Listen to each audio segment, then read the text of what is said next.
دیوار سے باتیں کر رہا ہے. السلام علیکم ورحمۃ اللہ وبرکاتہ. الحمد للہ رب العالمین وصلی اللہ وسلم وبارک علی نبیہ الامین وعلی آلہ وصحابتہ والتابعین. اعوذ باللہ من الشیطان الرجیم. ألم تر إلى الذي حاج إبراهيم في ربه أن آتاه الله الملك إذ قال إبراهيم ربي الذي يحيي ويميت قال أنا أحيي وأميت قال إبراهيم فإن الله يأتي بالشمس من المشرق فأت بها من المغرب فبهت الذي كفر والله لا يهدي القوم الظالمين. رب اشرح لي صدري ويسر لي أمري واحلل عقدة من لساني يفقهوا قولي. آج ہم اللہ کی توفیق سے سورہ بقرہ کی 3 آیتیں، آیت 258 اور اس کے بعد 2 آیتیں، ان کا کچھ مطالعہ کریں گے. اور اس میں جو 3 قصے بیان کیے گئے ہیں، 3 قرآنی قصے، یقیناً ان میں سے ہر ایک قصے میں ہمارے لیے بہت سی عبرتیں، نصیحتیں ہیں. ان 3 قصوں پر کچھ ان سے جو ان کے معنی، ان سے جو چند ایک اسباق نکلنے والے ہیں، اس پہ بات کرنے کی کوشش ہوگی. یہ سورہ بقرہ کی آیت 258 ہے. سورہ جو آیت الکرسی ہے اس کے 2 آیتیں چھوڑ کے اس کے بعد پھر یہ قصہ آتا ہے.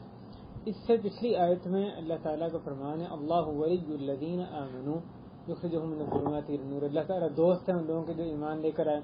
اللہ تعالیٰ ان کو نور ظلمات سے نور کی طرف نکالتے ہیں. الآیہ. تو اس قصے میں جو اللہ تعالیٰ کی جو خاص ولایت اپنے مومن بندوں کے ساتھ ہے، ولایت، مدد، حمایت، حفاظت، اس کی ایک مثال فوراً بعد اس کے قصے میں بیان کی جا رہی ہے کہ ابراہیم علیہ السلام کے ساتھ جو اللہ تعالیٰ نے کس طرح ان کی مدد فرمائی.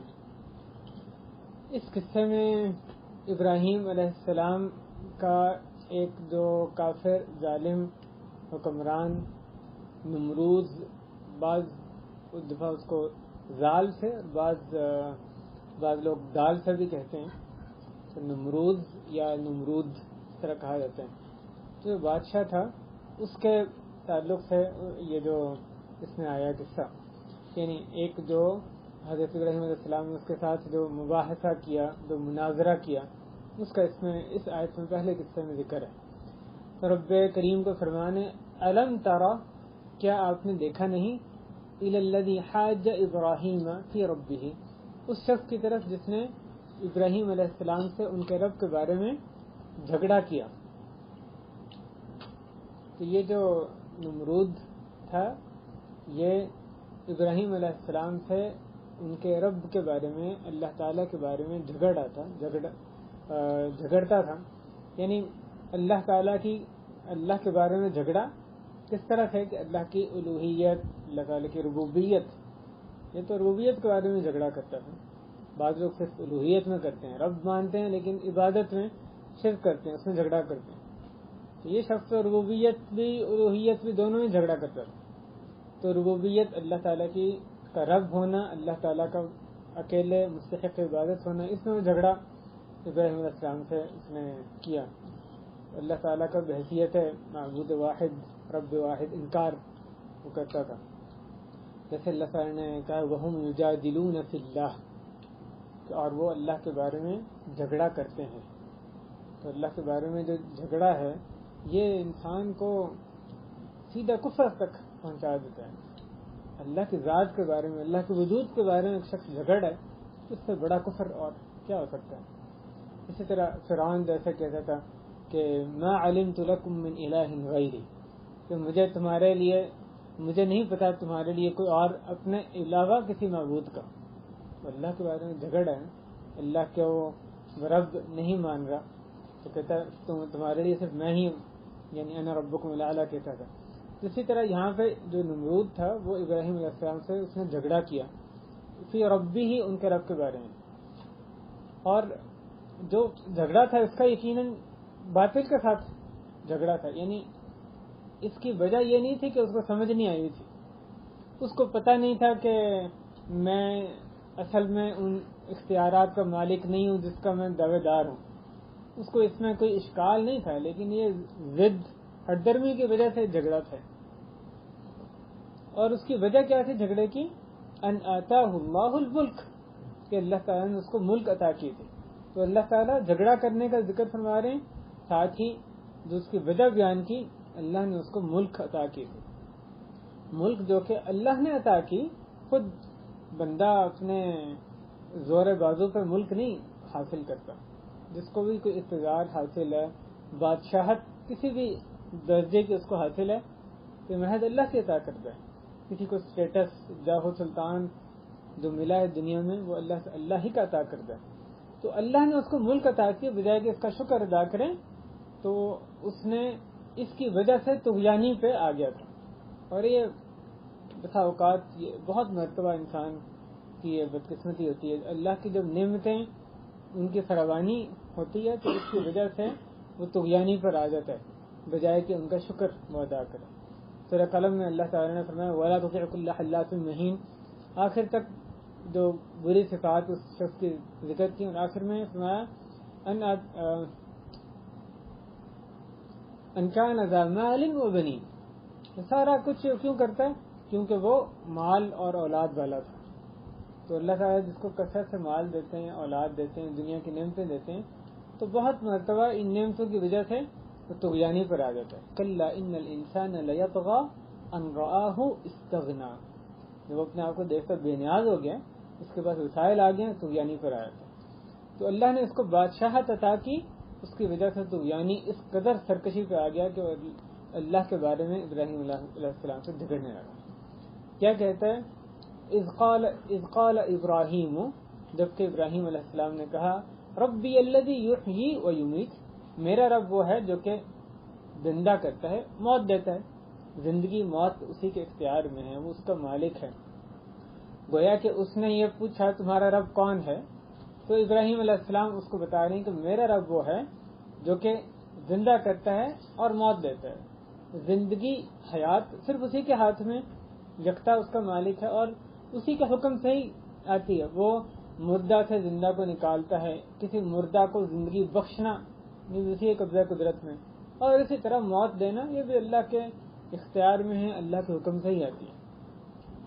تو جو ہستی زندگی اور موت کے مالک ہو اور باقی ہر کوئی اس کے تحت ہو، جو بھی باقی زندہ ہے اس کو اللہ نے زندہ کیا اور اللہ نے اس کو موت دینی ہے، تو یقیناً وہی ہستی الوہیت کے بھی یعنی وہ لائق ہے، عبادت کے بھی صرف وہی ہستی لائق ہے. صرف اللہ تعالیٰ، اللہ کی وحدانیت کی ایک دلیل انہوں نے پیش کی. تو وہی زندگی اور موت دیتا ہے، لہذا عبادت کی بھی صرف وہی لائق ہے. باقی جو آدمی خود اپنی زندگی اپنی موت کا مالک نہیں، نہ کسی اور کی زندگی موت کا مالک ہے، وہ کیسے تم اس کی عبادت تم کر سکتے ہو؟ یعنی کس طرح یہ درست ہو سکتا ہے؟ قال انا احیی و امیت، آگے سے یہ جو متکبر بادشاہ تھا، یہ اس نے کیا جواب دیا؟ انا احیی و امیت، کہتا ہے میں بھی زندگی دیتا ہوں، میں بھی موت دیتا ہوں، میں بھی زندہ کرتا ہوں، میں بھی موت دیتا ہوں. اور روایات میں یہ آتا ہے کہ اس نے ایک شخص جو کہ قاتل تھا، اس کو قصاص میں قتل کیا جانا تھا، اس کو بلایا اور اس کو معاف کر دیا کہ جا تجھے قتل نہیں کرنا، معاف کیا. اور ایک شخص جس پہ کوئی قتل کا معاملہ نہیں تھا، اس کو قتل نہیں اصل میں کیا جانا تھا، اس کو بلوا کے تو قتل کر دیا. تو کہتا ہے دیکھو میں نے اس کو زندگی دی، اس کو موت دی. آپ دیکھیں جو موضوع بحث اصل میں تھا زندگی موت دینا، اس کا اس سے تعلق ہی کوئی نہیں. ایک شخص کو قتل کر رہا ہے، ایک شخص کو قتل نہیں کر رہا ہے، یعنی کہاں زندگی موت دینا اور کہاں یہ حرکت جو وہ اور خود یقیناً اس کو بھی معلوم ہے کہ زندگی موت دینا جو اللہ دیتا ہے وہ کیا دیتا ہے، اور یہ جو تکبر ضد کی وجہ سے یہ جو دلیل پیش کر رہا ہے اس کی کیا حیثیت ہے. تو ایک صرف اپنی حجت پیش کرنے کے لیے، اور یہی ہوتا ہے جو اہل باطل جب باطل کے ساتھ حجت کرتے ہیں، یعنی اپنے جو غلط رویے کے غلط روش پہ رہتے ہوئے غلط طریقے کو ثابت کرنے کے لیے، پتہ ہے ان کو غلط ہے، پھر اس کو ثابت کرنے کے لیے حجت بحث کرتے ہیں، مناظرہ کرتے ہیں تو ان کو ہدایت نہیں ملتی ہے. وہ اسی طرح الٹی پلٹی دلیلیں لے کر آتے ہیں، وزن کوئی نہیں ہوتا. ہاں بولنا ان کو جیسا بھی آتا ہو، جواب ہو سکتا ہے بڑی جلدی، جواب میں وزن کوئی نہیں ہوگا، بے دلیل بات ہوگی. جو دلیل وہ دے رہے ہیں اصل میں اسی دلیل میں ان کے خلاف بات جاری ہے. لیکن ابراہیم علیہ السلام نے اس کی یہ جو بھونڈی دلیل تھی انا احیی و امید، اس میں آگے چلنے کی بجائے ابراہیم علیہ السلام اس میں بھی اس سے بحث یقیناً کر سکتے تھے کہ کہاں اللہ کا زندگی موت دینا اور کہاں تیرا یہ زندگی موت جس کو تو نام دے رہا ہے کہ میں بھی زندہ کرتا ہوں، موت دیتا ہوں. ابراہیم علیہ السلام نے ایک اور طرف بات پھیری، ایک اور اس پر حجت ایک اور طریقے سے قائم کی. قال انا احیی و امید قال ابراہیم فإن اللہ یأتی بالشمس من المشرق فأتی بها من المغرب. ابراہیم علیہ السلام نے کہا تو میرا رب وہ ہے، ابراہیم علیہ السلام نے کہا کہ تو بے شک اللہ تعالیٰ سورج کو لے کر آتے ہیں مشرق سے تو تم اس کو مغرب سے لے کر آؤ. یعنی تم جو یہ دعویٰ کر رہے ہو کہ اللہ تعالیٰ کے جیسے زندگی موت کے مالک ہیں، میں بھی زندگی موت کا مالک ہوں، تو تم اپنے آپ کو اس کائنات میں تصرف کے دعوے دار ہو کہ تم بھی اس کو چلانے والے ہو، کائنات میں تمہارا بھی اختیار ہے، تم اللہ تعالیٰ کو رب نہیں مان رہے، تو تم اس دلیل کو پھر آگے بھی ثابت کرو اور دوسری چیز کی طرف آؤ. تمہارا اتنا ہی اختیار ہے، زندگی موت دینے کا اختیار ہے، تو یہاں بھی ثابت کرو. میرا رب تو وہ ہے سورج کو مشرق سے لے کر آتا، تم اس کو مغرب سے لا کر دکھاؤ. اب اس کا وہ کیا جواب دیتا؟ حجت جو ابراہیم علیہ السلام نے اس پہ قائم کی فبہت الذی کفر، تو جو وہ ہکا بکا رہ گیا، لاجواب ہو گیا، چپ ہو گیا. وہ شخص جس نے کفر کیا وہ لاجواب ہو گیا.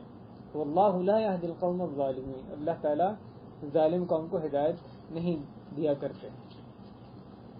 یہ جو قصہ ہے اس میں امام ابن قیم رحمہ اللہ اس میں بھی فرماتے ہیں کہ اس میں جو دو بنیادی وجوہات شرک کی، ان کا ابراہیم علیہ السلام نے ان کا رد یہاں پہ فرمایا. وہ کہتے ہیں کہ عمومی طور پہ بنی نوع انسان میں اگر آپ دیکھیں شرک کی جو بنیادی وجہ ہیں جہاں سے شروع ہوا، بعد میں تو کئی شکلیں اختیار کر لیتے، وہ دو چیزیں نظر آتی ہیں. یا ستارے وہ سورج ہو، آسمان ہو، یا دیگر ستارے، مطلب سورج چاند ہو یا دیگر ستارے ہوں، اور یا پھر جو مردے ہیں نیک لوگ یا جو مر گئے تو پھر آگے ان میں شرک آتا ہے.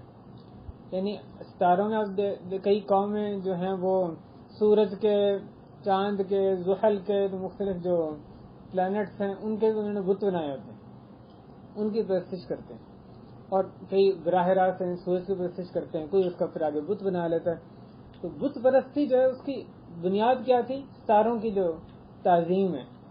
تو اصلی وجہ وہ ستاروں کا شرک، ستاروں کو اللہ کے ساتھ شریک کرنا یا ان کا تصرف، ان کے اختیارات ماننا یا ان کی حد سے زیادہ یعنی تعظیم غلو کرنا، ایک یہ وجہ ہوتی ہے. اس کے آگے پھر ان کے نام پہ بت بھی بنائے جاتے ہیں. تو ابراہیم اور دوسری وجہ جو ہے، جو انسان جن کو وہ نیک سمجھتے ہیں، وہ جب فوت ہو جاتے ہیں تو ان کی قبر پر یعنی قبر پرستی، ان کی قبر پہ جا کے ان سے دعائیں کرنا، پھر ان کے بھی بت گھڑ لیے جاتے ہیں. جیسے نوح علیہ السلام کی قوم میں شرک شروع ہوا تھا، وقالوا لا تذرن آلهتكم ولا تذرن ودا ولا سواعا ولا يغوث ويعوق ونسرا. یہ سارے 5 بتوں کے نام اللہ تعالیٰ نے بتائے ہیں. حضرت ابن عباس رضی اللہ عنہ فرماتے ہیں کہ یہ سارے نیک لوگ تھے، تو جب فوت ہو گئے تو ان کے جو قوم تھی انہوں نے ان کی تصویریں بنا لی. بڑے نیک لوگ تھے، تصویریں دیکھ کے تو ان کی ہمیں یاد آئے گی. پھر ایسا ایسا جو بعد والی نسل سے انہوں نے تصویروں کی بجائے اس کو بت بنا لیے، پھر انہی کو پوجنے لگ گئے. تو بنیاد یہ تھی کہ وہ قبر پرست تھی، یعنی لوگوں کی، بندوں کی، دیگر مخلوق کی جو تعظیم حد سے زیادہ، اور بندوں کی تعظیم جو مردے ہیں ان کی پرستش. یہاں دونوں کا رد ابراہیم علیہ السلام نے یہاں پر فرمایا ہے. پہلے وہ کہہ رہے ہیں یحیی و یمیت، کہ زندگی موت کا مالک صرف اللہ تعالیٰ. تو انسان زندگی موت کا مالک ہی نہیں ہے، اس کی تم کیسے پرستش کر سکتے ہو؟ جو خود اپنی زندگی، نہ اس نے اپنے آپ کو پیدا کیا، نہ ہی اس کی موت اس کے ہاتھ میں ہے، اور نہ ہی جب مرنے کے بعد دوبارہ اٹھنا ہے وہ اس کے ہاتھ میں ہے، اللہ تعالیٰ کے ہاتھ میں. جب بھی اس کا مرنا پھر دوبارہ اٹھانا سب اللہ کے ہاتھ میں، اور یعنی اس لیے اللہ ہی واحد معبود بالحق ہے۔ اور دوسرا یہ کہ جو دوسری دلیل جو انہوں نے دی فإن اللہ یأتی بالشمس من المشرق، اللہ تعالیٰ سورج کو مشرق سے لے کر آتے ہیں، تو ستاروں کا اپنا کوئی اختیار نہیں۔ سورج جو ہے وہ ہر دفعہ غروب ہوتا ہے، رب کریم کے سامنے سجدہ ریز ہوتا ہے، دوبارہ نکلنے کی اجازت طلب کرتا ہے، جیسے حدیث میں آیا ہے اس کو اجازت دی جاتی ہے، اور پھر ایک دفعہ اس کو اجازت، اس کو اللہ کا حکم ہوگا تو ایک مغرب سے نکلے گا، جو قیامت سے کی جو بڑی 10 نشانیوں میں سے ایک نشانی ہے۔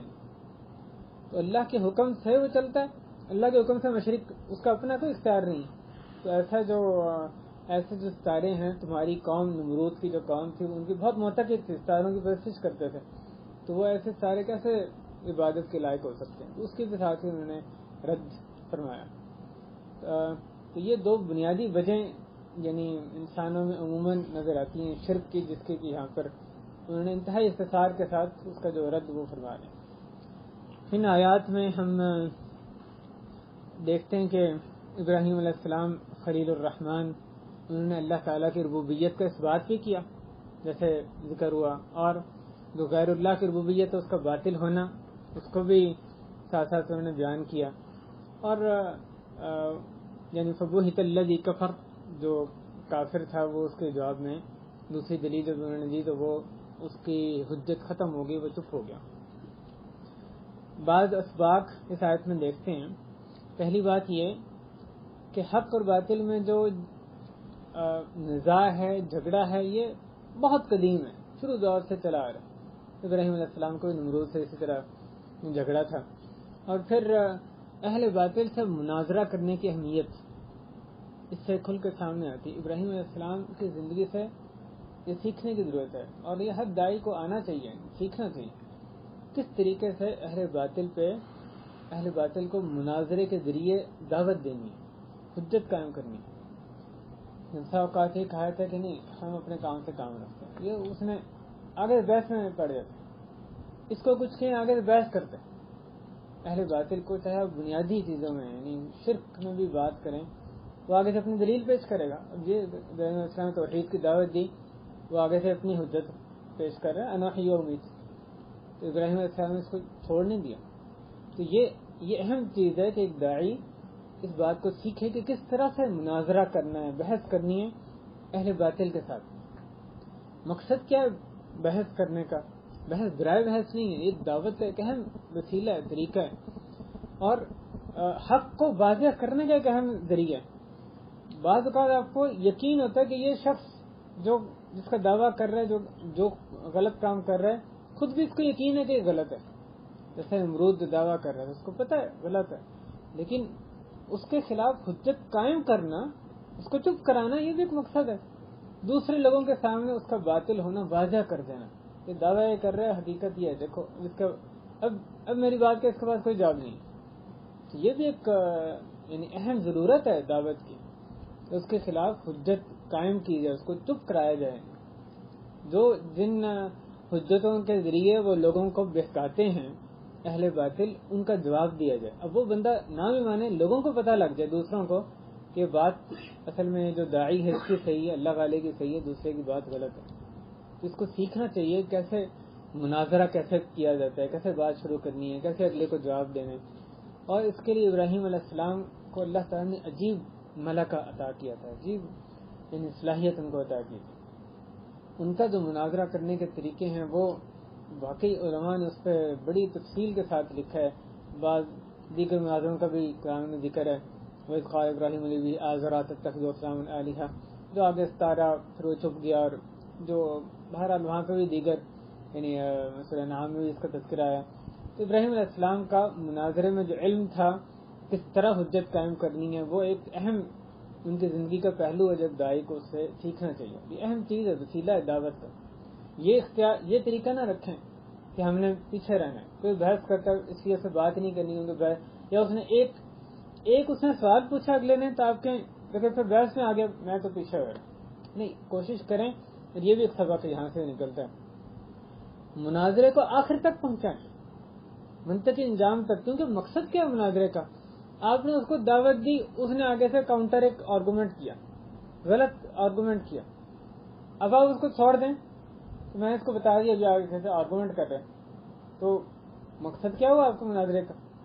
اس کو آگے تک پہنچائیں. یہاں نمرود نے بھونڈی دلیل دی, ابراہیم علیہ السلام خاموش نہیں ہو گئے, پیچھے نہیں ہو گئے, دوبارہ دلیل دی جو کہ اس کو چپ کرانے کے لیے کافی تھی, جو واقعی ایک مسکت دلیل تھی. تو ایک اور یہ بھی سیکھنا چاہیے کیسے ایک دلیل کے بعد دوسری دلیل کیسے لے کر آنی ہے, کیا دلیل لائیں گے تو اس کے ذریعے اس پر حجت جو ہے وہ قائم کی جا سکتی ہے. مناظرے کو آخر تک لے کر جائیں, اس میں صبر کی ضرورت ہوتی ہے.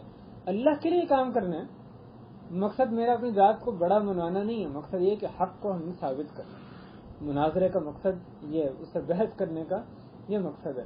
اور اللہ تعالیٰ نے کتنے ہی لوگوں کی جو دعوت ہے اس میں یعنی اہل حق کے مناظرہ کرنے سے بہت فائدہ پہنچا ہے. بہت سے لوگ جو ہیں اس کے ذریعے مسلمان ہوتے ہیں, اور جیسے میں ذکر کے بعد بسا اوقات وہ بندہ اگر خود نہ مسلمان ہو رہا, اس کے ذریعے سے مناظرے کے ذریعے سے دوسرے لوگوں پر حق واضح ہو جاتا ہے, وہ مسلمان ہو جاتے ہیں, اس کا بہت فائدہ ہوتا ہے. یہ چیز اس میں یعنی یہاں قصے تھے, اور عموماً ابراہیم علیہ السلام کا جو یعنی سیرت اس سے سیکھنے کی ضرورت ہے. پھر بھائی اس میں یہ بھی آپ دیکھیں تو مناظرے کا ایک جو اس میں اصول یہاں پہ جو ہمیں پتہ چلتا ہے کہ اگر جو اہل باطل غلط جو طرف اگلی پارٹی جو آپ سے مناظرہ کر رہا ہے وہ آپ کو شکوک یعنی کوئی شبہ لے کر آتا ہے, آپ نے اس کو ایک دلیل دی, چیز کی دعوت دی, وہ آگے سے ایک آرگومنٹ لے کر آ رہا ہے. اس آرگومنٹ کو بے شک آپ کاؤنٹر کر سکتے ہوں, ان کا آرگومنٹ ویک ہے, لیکن زیادہ اچھا طریقہ یہ ہے کہ اس کو چھوڑ کے ایک اور دلیل ایسی لے آئیں جس کا کوئی جواب ہے ہی نہ اس کے پاس. یعنی ابراہیم علیہ السلام اس سے بحث کر سکتے تھے یقیناً کہ تمہارا زندگی موت دینا اس کا تو کوئی مقابلہ ہی نہیں, تو اللہ تعالیٰ زندگی موت دیتے ہیں اس سے, لیکن انہوں نے اس میں بات نہیں کی. انہوں نے اس کو چھوڑ کے, اس دلیل کو چھوڑ کے ایک اور اسی کی اپنی جو کہا ہوا انا حی و امیت, اسی کو لے کر کے اب تم یہ ثابت کرو دوسری جگہ ہو, یعنی سورج نکالنے میں جہاں تم بات اپنی ثابت کرو, وہاں وہ ہار گیا. پھر تو مناظرے میں آپ ایک ہی چیز کو اندر اس کے جائیں جہاں پہ کہ اس کے پاس کوئی آرگومنٹ نظر آئے, اس کے بجائے دوسری ایسی دلیل جس کا کوئی اس کے پاس جواب نہیں بن پاتا, وہ بہتر ہے. اس کو آپ اختیار کریں تاکہ مناظرہ جو ہے وہ زیادہ اچھے طریقے سے آگے بڑھ سکے.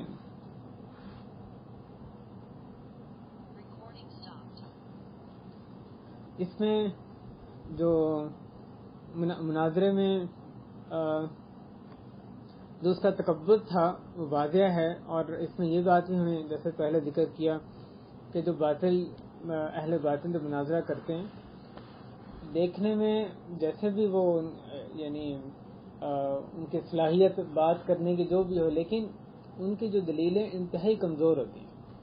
دلیل کے میدان میں باطل حق کا مقابلہ نہیں کر سکتا, لیکن حق والے کو اپنے پہ یقین ہونا چاہیے, بات کرنی آنی چاہیے. باطل والا جو باطل دلیل لے کر آئے گا اس کی بات میں ہی آپ اس کی بات سے بھی اس کی بات کو غلط ثابت کر سکتے ہیں, اس میں وزن کچھ نہیں ہوتا.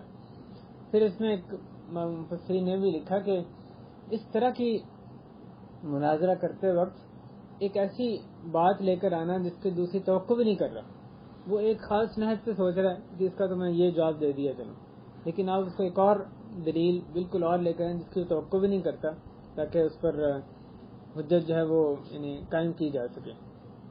اسی میں اس قصے میں یقیناً اور بھی یعنی بہت سی چیزیں ہیں جو مناظرہ کے حوالے سے اس میں سیکھنے کی ضرورت ہے.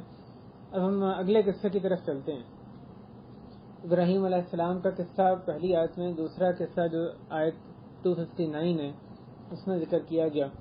او کالذی مر علی قریۃ وہی خاویۃ علی عروشها قال انا یحیی هذه الله بعد موتها فاماته الله 100 عام ثم بعثه قال كم لبثت قال لبثت يوما او بعض يوم قال بل لبثت 100 عام فانظر الى طعامك وشرابك لم يتسنه وانظر الى حمارك ولنجعلك آية للناس وانظر الى العظام كيف ننشزها ثم نكسوها لحما فلما تبين لهم قال اعلم ان الله على كل شيء قدیر.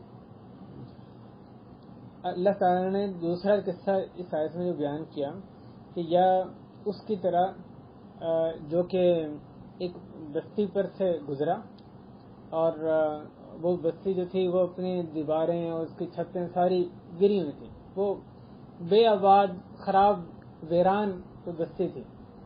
تو اس شخص نے اس بستی کو دیکھ کر کہا انا یحیی ہذہ اللہ بعد موتہا، اللہ تعالیٰ اس بستی کو کیسے زندہ کرے گا اس کی موت کے بعد؟ سب کھنڈرات بنے ہوئے ہیں، اس طرح کے اس کی کیفیت ہے، کس طرح اللہ تعالیٰ دوبارہ سے اس کو زندگی عطا کریں گے؟ قال تو اللہ تعالیٰ نے اس کو جو یعنی اس کو خود بھی اس کے لیے نشانی اور دوسروں کے لیے جو نشانی اس کو بتانا تھا، اللہ تعالیٰ نے اس کو جو اس کے ساتھ معاملہ کیا فَأَمَاتَهُ اللَّهُ 100 عام، اللہ تعالیٰ نے 100 سال تک اس کو موت دے دی اور پھر اس کو دوبارہ زندہ کیا. اس سے پوچھا، یہ پوچھنا یقیناً فرشتے کے ذریعے تھا، اس سے پوچھا تم کتنی دیر یعنی موت کی حالت میں رہے یا جو اس کے اپنے گمان میں سوئے رہے تم؟ تو اس نے کہا کہ ایک دن یا ایک دن کا بھی کچھ حصہ نہیں. کہا جاتا ہے صبح سویا تھا شام، کیونکہ جب سویا تھا صبح کا وقت تھا، اٹھا تو شام کا وقت تھا، تو وہ سمجھا کہ ہو سکتا ہے ایک دن یا ایک دن کا بھی ایک حصہ کہ صبح سے شام تک سے. تو اس نے اس کو کہا کہ بلکہ تم 100 سال مکمل 100 سال تم یعنی سوئے رہے ہو یا تم موت کی اسی حالت میں تم پڑے رہو. اور پھر اس کو اس کے پاس جو اس کا کھانا تھا اس کی طرف اس کی توجہ دلائی کہ اپنے کھانے کی طرف دیکھو، یہ ابھی تک خراب نہیں ہوا. نہیں، کھانا جو کہ چند گھنٹوں میں خراب ہو جاتا ہے. اللہ تعالیٰ کی قدرت ہے کہ وہ اللہ تعالیٰ جب چاہیں کس چیز کو چاہیں جو حکم دیں، جب کھانے کو حکم دیں خراب ہونے سے رک جائے تو وہ رک جائے گا. یہ جو کہا جاتا ہے کہ جو نیچر کے یعنی لا آف نیچر یا جو فطرتی قوانین ہیں یہ تو کبھی آگے پیچھے نہیں ہو سکتے. تو اللہ کے حکم سے تو جو قانون جب معطل اللہ نے کرنا ہے، اللہ تعالیٰ کا حکم ہو تو معطل ہو جائے گا. وہ کھانا تو ہمیشہ خراب ہوتا ہے، 100 سال تک کھانا پڑا رہا اور پھر بھی بالکل ویسے کہ ویسے کوئی خراب نہیں ہوا. اور پھر اس کو کہا گیا وانظر الی حمارک، اپنے گدھے کی طرف دیکھو، وہ کس طرح سے اس کے پورا بسیدہ یعنی اس کے تو ہڈیاں جو نکل آئی تھیں، ختم ہو چکا تھا بالکل. اور اللہ تعالیٰ نے فرمایا کہ اور تاکہ تمہیں ہم لوگوں کے لیے ایک نشانی بنا دیں.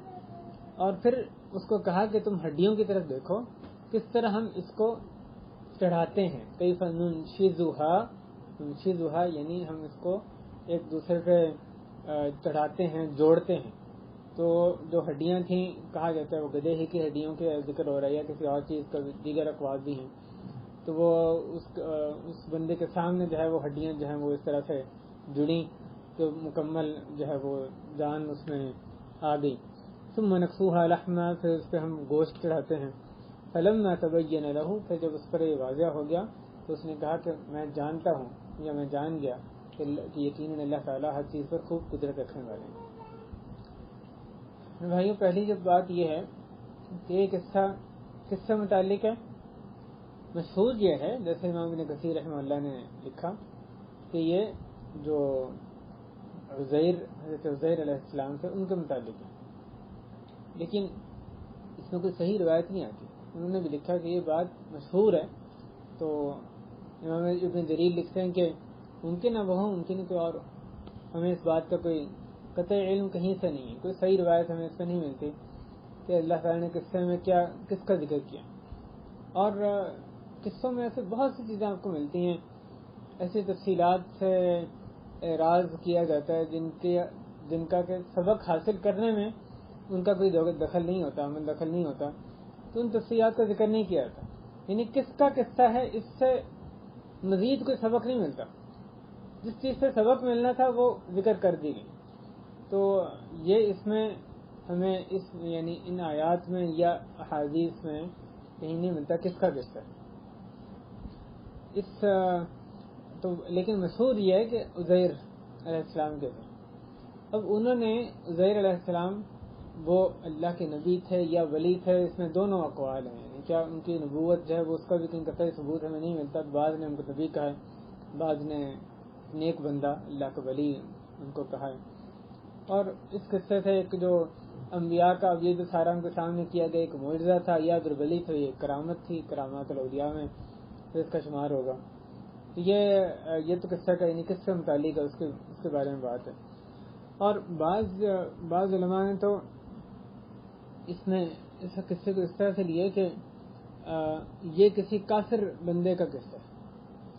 امام شیخ عبد الرحمن سعدی جن کی مشہور تفسیر ہے تیسیر الکریم الرحمن، وہ اپنی تفسیر میں لکھتے ہیں کہ یہ قصہ لگتا یہ کہ کسی کافر بندے کا قصہ ہے، کیونکہ وہ کہہ رہا ہے کہ انا یحیی ہذہ اللہ، کیسے زندہ کریں گے اللہ تعالیٰ اس مستی کو. تو وہ گویا کہ شک کر رہے اللہ تعالیٰ کے زندہ کرنے میں. ایک آدمی جو شک کرے اللہ تعالیٰ کے زندہ کرنے کی جو یعنی طاقت میں، وہ کیسے مسلمان ہو سکتا ہے. اور پھر آگے جا کر جو اللہ تعالیٰ اس کو فرمانے فلما تبین لہ، جب اس کے لیے بات واضح ہو گئی تو وہ کہتے ہیں کہ اس کو اس وقت یہ دلیل دیکھ کر جب اس نے گدھے کو دوبارہ زندہ ہوتے دیکھا، اس وقت اس کے واضح ہوا کہ اللہ تعالیٰ اس کی واقعی طاقت رکھتے ہیں. تو گویا کہ پہلے واضح نہیں تھی، اس سے بھی وہ کہتے ہیں کہ لگتا یہ کہ وہ کافر کا قصہ ہے. اور پھر اس نے کہا اعلم ان اللہ علی کل شیء قدیر، شاید وہ پہلے نہیں جانتا تھا. یہ ایک بہرحال بڑے مفسرین میں سے بات کا ایک قول ہے. تو دیگر جو مفسرین ہیں، جمہور مفسرین، وہ اس کو اس معنی میں لیتے ہیں کہ یہ جو اس بندے کا کہنا انا یحیی ہذہ اللہ، یہ اصل میں شک نہیں ہے، یہ اس کی کیفیت کا علم نہ ہونا، کیفیت پر تعجب کا اظہار ہے. یہ نہیں کہ وہ اللہ تعالیٰ کی جو طاقت ہے اس کا انکار کر رہا تھا، یا اللہ کی جو یعنی طاقت میں شک کر رہا تھا بندہ. اکثر مفسرین نے اس کو اس معنی میں لیا. تو کہتے ہیں کہ یہ کہنا انا یحیی ہذہ اللہ، کیسے زندہ کرے گا، یعنی اس کو یہ یقین تھا کہ اللہ تعالیٰ زندہ کر سکتے ہیں، لیکن اس کی کیفیت کیا ہوگی، انسانی ادراک سے یہ چیز اتنی دور ہے. اللہ تعالیٰ کی جو بذات خود صفات اللہ تعالیٰ کیسے کرتے ہیں، یہ بذات خود ایک ایسی چیز ہے جو کہ انسانی کی پہنچ سے باہر ہے. تو اس کا ادراک نہ ہونا یہ یہاں پر مراد ہے کہ کس طرح سے ہو جائے گا. تعجب کا اظہار ہے کہ اس کی کیفیت کا علم، اس کی کیفیت کے بارے میں سوچنا بڑا مشکل ہے کہ ایسی بستی کو دوبارہ کیسے زندہ کیا جائے. تو اس معنی میں وہ مسلمان ہی ان کو تصور کرتے ہیں. جو پوچھنے والا ہے صرف یہ کہ کیفیت کا وہ ایک مزید یعنی اس کے بارے میں تعجب کا اظہار کریں. اور اللہ تعالیٰ نے یعنی آدمی اپنے ایمان کی صرف زیادتی طلب کرے، ایمان میں اور اضافہ ہو جائے اس میں، یا اللہ تعالیٰ کا کرنا ہے اس کی کیفیت میں تعجب کا اظہار کرے، تو یہ اسلام کے خلاف چیز نہیں ہے. اچھا، آگے اس میں جو اس قصے میں جو فوائد یعنی نکلتے ہیں، ایک تو یہ کہ انسان کا جو ادراک ہے بہت ہی محدود ہے. اللہ تعالیٰ کے جو کرنے کے کام ہیں ان کی کیفیت جاننا، اس کی ماہیت جاننا، یہ اس کے بس سے باہر ہے. انا یحیی ہذہ اللہ، انسان اس کا ادراک نہیں رکھتا. اور دوسرا یہ بھی کہ اگر اللہ تعالیٰ کی جو کرنے کے کام ہے اس پہ وہ تعجب کا اظہار کرتا ہے، تو یہ اس کا معنی یہ نہیں کوئی شک کر رہا ہے، صرف تعجب کا اظہار کر رہا ہے، تو یہ اس کو کفر کی طرف نہیں لے جاتی. یہ ایک یعنی فطرت صرف ایک اظہار ہے کہ یہ کیسے ہو جائے گا، اس میں کفر کی بات نہیں ہے. اسی طرح اللہ تعالیٰ کی جو عظیم قدرت ہے وہ بھی اس قصے میں آ رہی ہے، اور اللہ تعالیٰ اپنی نشانیاں دکھاتے ہیں جس سے کہ بندے کا ایمان اور زیادہ جو ہے وہ بڑھ جاتا ہے. گدھے کے بارے میں اس قصے میں ہمیں یہ چیز نظر آ رہی ہے کہ اللہ تعالیٰ کا گدھے کو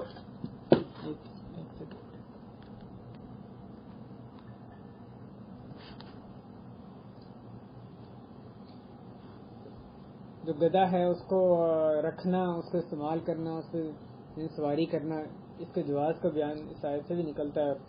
اور اگر گدھا کسی کے بندے کے پاس ہو اس کو بیچتا ہے تو یہ بھی جائز ہے، الا یہ کہ جس کو بیچ رہا ہے اس کو پتا ہے کہ اس نے اس کو گوشت کھانا، پھر یہ ظاہر حرام ہے. لیکن صرف سواری وغیرہ کے لیے، سامان لادنے کے لیے یہ یقیناً اس میں کوئی حرج نہیں ہے. یہ دیگر آیات احادیث سے بھی جو بات ہے وہ ثابت ہے.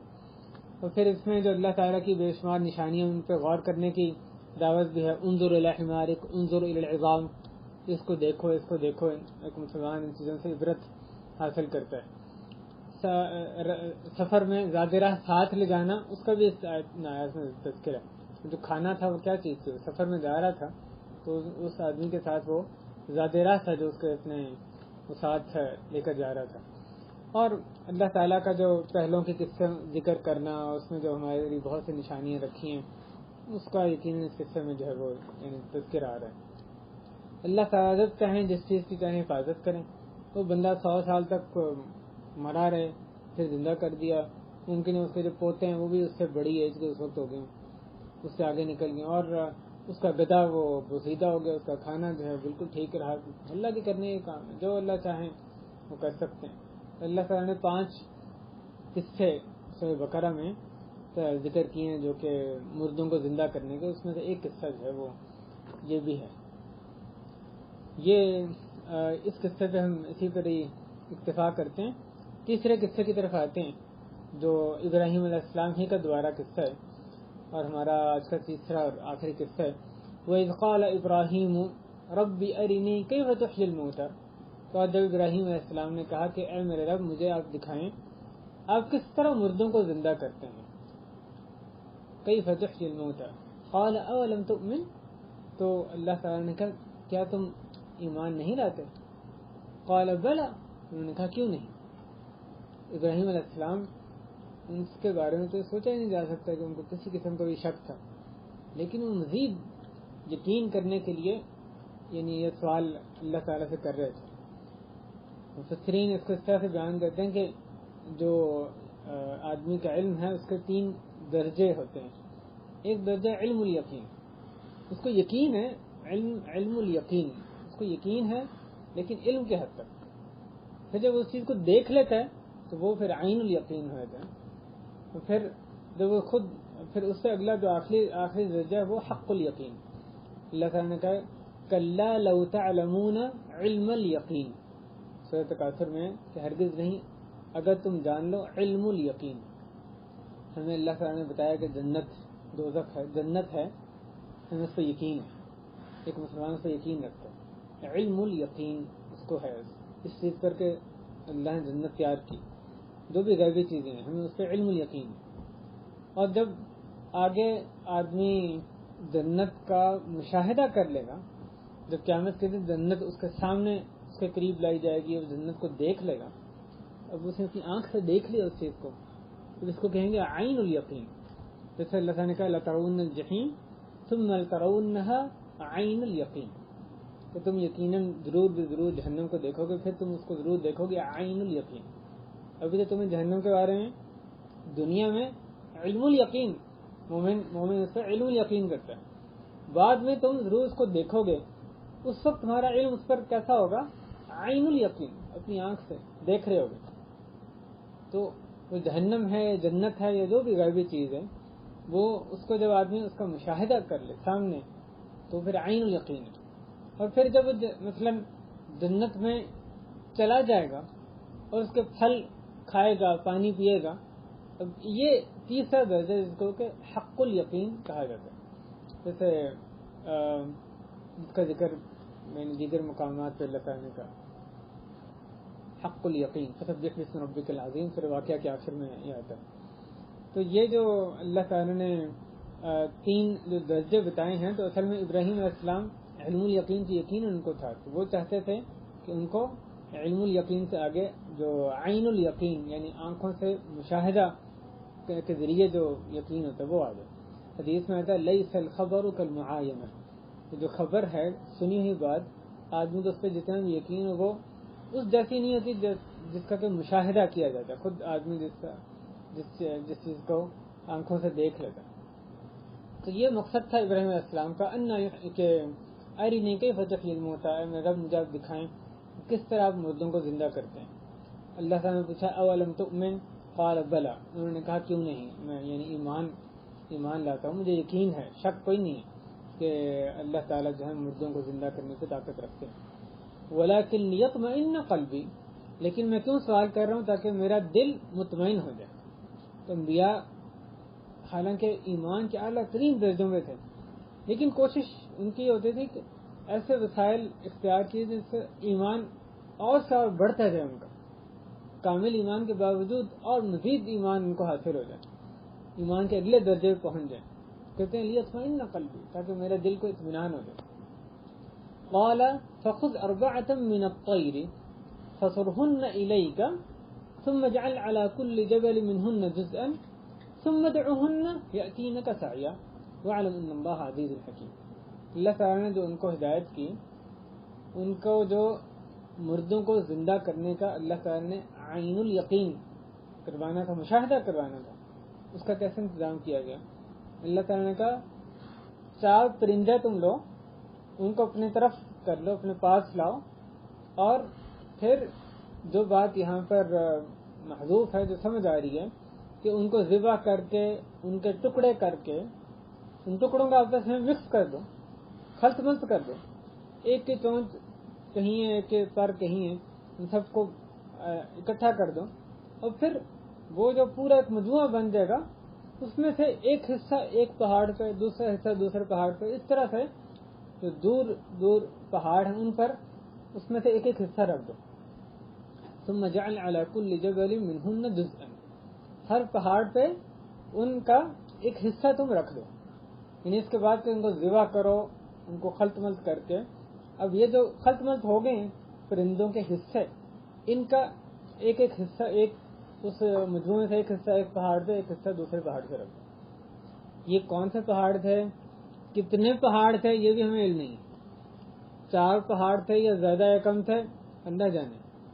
4 کا ذکر پرندوں کے لیے، پہاڑوں کا تذکرہ تھا اس آیت میں آیا، اس میں صرف یہ آ رہا ہے کہ علی کل جبل منہن جزءا، پرندوں میں سے ہر پہاڑ پہ ایک حصہ رکھ دو، تو وہ جو کٹے ہوئے پرندے ہیں ان کا ایک حصہ ہر پہاڑ پہ تم رکھ دو، اور پھر ان کو بلاؤ، ثم ادعوہن، ان پرندوں کو بلاؤ، یأتینک سعیا، وہ تمہارے پاس تیزی کے ساتھ آئیں۔ ابراہیم علیہ السلام نے ایسا ہی کیا، یقیناً جو اللہ تعالیٰ کا ان کو حکم تھا، 4 پرندے لیے، ان کو ذبح کیا، ان کو ٹکڑے کیے، ان ٹکڑوں کو مکس کیا، اور پھر ان کا ایک حصہ ایک پہاڑ پہ، ایک حصہ ایک پہاڑ پہ، جیسے مفسرین نے اس میں ذکر کیا کہ پھر انہوں نے ان کو آواز دی کہ اللہ کے حکم سے تم میرے پاس آ جاؤ، تو وہ جو پرندے ہیں، ایک پرندے کا ایک حصہ ایک پہاڑ پہ، چونچ کہیں ہے، پر کہیں ہے، پنجہ کہیں ہے، بکھرا ہوا ہے، تو وہ ہر پرندے کا جو سارے حصے ہیں مختلف پہاڑوں سے وہ یکجا ہو گئے، دوسرے پرندے کو آپس میں اکٹھے یکجا ہو گئے۔ پرندے کون سے تھے یہ بھی ہمیں نہیں بتایا گیا، اس کو جاننے کا کوئی فائدہ بھی نہیں ہے، اس سے مزید سبق کچھ نہیں ملنا، ورنہ بتا دیا جاتا اگر اس کا فائدہ ہوتا ہے۔ تو یہ جو ہر پرندہ تھا اس کے اجزاء ایک دوسرے سے اجزاء مل گئے ابراہیم علیہ السلام کی آنکھوں کے سامنے، وہ جو 4 پرندے ہیں وہ مکمل 4 پرندے دیکھتے دیکھتے وہ ان کے اجزاء ملے، وہ بن گئے، ان میں زندگی آ گئی، روح ان میں آ گئی، اور وہ تیزی کے ساتھ ابراہیم علیہ السلام کی طرف آ گئے، چل کے آئے یا اڑ کے آئے۔ یأتینک سعیا لفظ ہے کہ تیزی کے ساتھ آئے، کیونکہ کیفیت کیا تھی، یعنی چلنا یا اڑنا، اس میں صراحت سے ذکر نہیں۔ تو یہ ابراہیم علیہ السلام نے یہ اللہ تعالیٰ نے ان کو مشاہدہ کروایا سامنے کے، کس طرح سے مردوں کو اللہ تعالیٰ زندہ فرماتے، اور آخر میں کہا وَاعْلَمْ أَنَّ اللَّهَ عَزِيزٌ حَكِيمٌ، اور جان لو کہ یقیناً اللہ تعالیٰ عزیز ہے، حکیم ہے، بہت زبردست ہے، طاقت والا، ہر چیز پر غالب ہے، اور حکمت منتہا حکمت والا ہے۔ اس قصے میں میرے بھائیو جو اللہ تعالیٰ نے جو ان کو مشاہدہ کروایا، اس میں ایک تو ہمیں یہ بھی پتہ چلتا ہے کہ جو عین الیقین جس کا کہ ابراہیم علیہ السلام نے خواہش ظاہر کی کہ ان کو وہ درجہ حاصل ہو جائے، تو یہ زیادہ اوپر کا درجہ ہوتا ہے، زیادہ یعنی طاقتور، اس میں زیادہ مضبوط درجہ ہے بنسبت کے علم یا خبر الیقین کے، جیسا کہ اس کے بارے میں حدیث پہلے ذکر گزر چکی ہے۔ جو تیسرا درجہ ذکر کیا تھا حق الیقین، اس کا سر واقعہ کی آیت 95 میں ذکر ہے ان ھذا لہو حق الیقین سبح اسم ربک العظیم. اللہ تعالیٰ نے تینوں درجوں کا، دو درجوں کا تو سورۃ تکاثر میں ذکر ہے کلا لو تعلمون علم الیقین لترون الجحیم ثم لترونها عین الیقین، اور تیسرے کا سورہ حاقہ میں، سورہ واقعہ میں ذکر ہے ان ھذا لہو حق الیقین. اسی طرح اللہ تعالیٰ کا زندہ، جو مردہ کو زندہ کرنا، اور یہ بھی کہ ایمان بڑھتا ہے. آدمی جب اللہ کی اور نشانی دیکھتا ہے تو اس کا ایمان اس سے بڑھتا ہے، ایک لیول پہ نہیں ایمان رہتا. اہل سنت والجماعت کا یہی عقیدہ ہے ایمان کے بارے میں. ایمان گھٹتا بھی ہے، اللہ کی معصیت کریں گھٹتا ہے، اطاعت کریں بڑھتا ہے. اسی طرح اللہ کی نشانیوں پر غور کرنے سے، اللہ کی نشانیاں دیکھنے سے بھی ایمان بڑھتا ہے. اس کا آدمی کو اہتمام کرنا چاہیے، اس کو ایسے وسائل اختیار کرنے چاہیے جس سے کہ مزید اس کا ایمان بڑھتا رہے. صرف یہ کافی نہیں کہ ہمیں یقین ہے، اللہ تعالیٰ پہ یقین ہے، صرف یہاں تک نہ وہ رک جائے، بلکہ کوشش کرے تو اپنا ایمان بڑھاتا رہے. ہر وقت اس کی فکر کرے اور سے اور کیسے ایمان بڑھ سکتا ہے اس کا. تو اللہ کی نشانیاں دیکھ کے، ان سے غور و فکر کر کے ایمان جو ہے وہ بڑھتا ہے. اور قصے میں آپ دیکھتے ہیں کہ بہت سی تفصیلات جن کا یعنی فائدہ نہیں ہوتا سبق حاصل کرنے میں، ان کو حذف کر دیا جاتا ہے. ابراہیم علیہ السلام کی فضیلت اس قصے میں بھی، پہلا جو قصہ گزرا اس میں بھی بڑی واضح ہمارے سامنے آتی ہے. خلیل الرحمن، اللہ تعالیٰ کے خلیل تھے. اور یہ لفظ، یہ جو رتبہ ہے، اس کا ذکر صرف دو انبیاء ہی کے لیے ہے، حضرت ابراہیم اور حضرت محمد صلی اللہ علیہ وسلم. صرف ان کے لیے ہے کہ اللہ تعالیٰ کے خلیل تھے، باقی انبیاء کے لیے نہیں آئے. اس لیے جو ہم رسول کریم صلی اللہ علیہ وسلم کے لیے لفظ استعمال کریں کہ وہ حبیب اللہ تھے یا حبیب الرحمن تھے، تو یہ اصل میں یہ کم تر درجہ ہے. خلیل الرحمن، خلیل اللہ زیادہ اوپر، یعنی محبت، اللہ تعالیٰ نے محبت کا جو لفظ ہے وہ تو انبیاء کے علاوہ بھی بہت سوں کے لیے استعمال کیا. ان اللہ یحب التوابین مثلا، یا بہت سوں کے لیے استعمال کیا. لیکن جو خلیل ہونا، یہ اللہ تعالیٰ نے صرف حضرت ابراہیم، حضرت محمد صلی اللہ علیہ وسلم، صرف ان کے لیے ذکر کیا. تو اعلیٰ ترین درجہ جو یعنی اللہ تعالیٰ کا کسی سے محبت کرنے کا درجہ، وہ یہ ہے درجہ خلہ، درجہ خلت، جو جیسے خلت ولا شفاعہ جو آیت الکرسی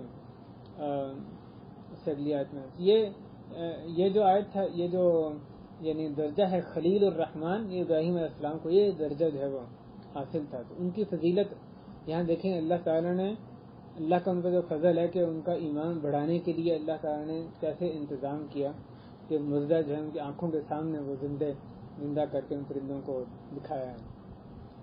اللہ تعالیٰ ابراہیم علیہ السلام کی سیرت سے ہمیں چلنے والا بنا دے. اس سے بہت کچھ سیکھنے کے لیے ابراہیم علیہ السلام کی جو زندگی ہے اس میں ہمارے لیے اس کا حسنہ رکھا گیا، جیسے سورہ ممتحنہ میں اللہ تعالیٰ نے ذکر کیا، اور دیگر آیات احادیث میں اس کا تذکرہ ہے.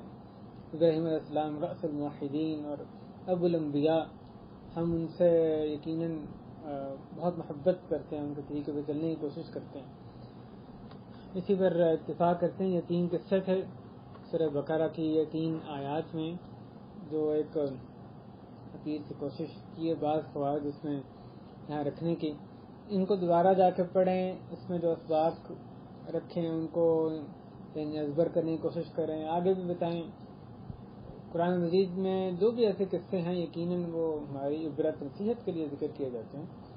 تو اور آپ دیکھیں گے کتنے قصے ذکر کیے جا رہے ہیں اس بات کو ذہن نشین کرنے کے لیے کہ اللہ تعالیٰ دوبارہ زندہ کر سکتا ہے. یعنی احیاء الموتیٰ کے 5 قصے سورہ بقرہ میں ذکر کیے گئے. اللہ تعالیٰ کا ایک قصہ ذکر کرنا، اس سے بھی ہم کہیں گے یہ ثابت ہو گیا، ایمان ہو گیا کہ زندہ. لیکن ایک کے بعد دوسرا، تیسرا، چوتھا، 5واں، یہ کیوں اس کا تکرار کیا ہے؟ اس قدر اہم عقیدہ ہے کہ اس کو بہت ہی پختہ کرنا یہ ضروری ہے. انسان کا اس میں کسی قسم کا شک و شبہ نہ ہو، بلکہ اعلیٰ درجے پر اس کا ایمان ہو. تو یہ اللہ تعالیٰ جو ہے وہ دوبارہ زندہ کرنا ہے، ہمیں زندہ کریں گے، اس کی طاقت رکھتے ہیں. آدمی کا آخرت کی طرف جو ہے وہ ہمیشہ آخرت کی طرف توجہ رہے. اللہ تعالیٰ ہمیں قرآن مجید کو صحیح طرح سے پڑھنے کی توفیق دے. ان سب 3 آیات میں سے اپنے لیے، جو ہمارے لیے، میرے آپ کے لیے سبق، بہت سارے اسباق رکھیں. ان میں جو ہمارے لیے ان آیات ہمارے لیے اسباق رکھیں.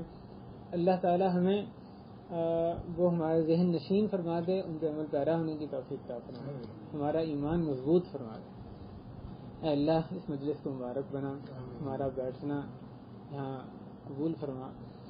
اے اللہ اپنے کلام کی محبت عطا فرما، اس کو خوب اچھی طرح سے پڑھنے کی، اس کو سمجھنے کی، اس پہ تدبر غور و فکر کرنے کی، دوسروں کو اس کی طرف دعوت دینے کی توفیق عطا فرما۔ اے اللہ ہمیں اپنا نیک بندہ بنا دے، ہمیں بھی ہمارے اہل خانہ کو، ہماری نسلوں کو اے اللہ اپنے دین پر صحیح طرح سے چلنے کی توفیق عطا فرما۔ بے دینی کا اے اللہ ہمارے سے خاتمہ فرما دے۔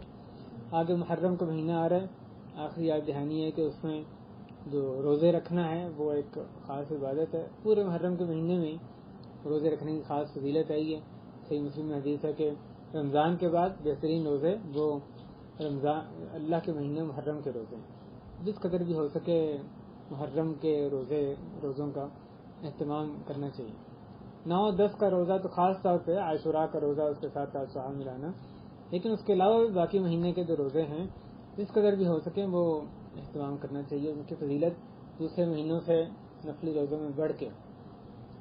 وصلی اللہ وسلم وبارک علی نبینا محمد وعلی آلہ وصحبہ اجمعین، وآخر دعوانا ان الحمد للہ رب العالمین۔